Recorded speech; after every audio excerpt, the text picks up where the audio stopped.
And we also discovered, kasi pinatingnan ko agad, kasi binanggit ni Bryce Hernandez, exact amount, nagbagsak di umano, and I'm saying this is just an allegation, di umano ni Senator Estrada sa Bulacan, doon sa first district kung saan.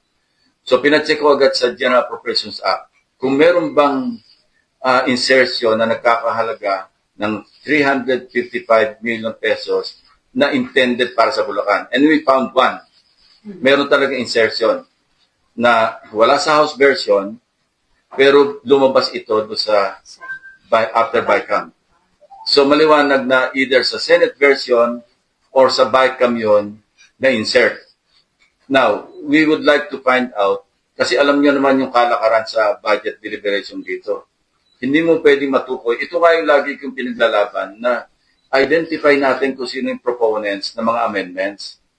Kasi kung walang record yon, paano matutukoy kung sino yung legislator, congressman man o senador na nag-insert o nag-amend? Walang record eh.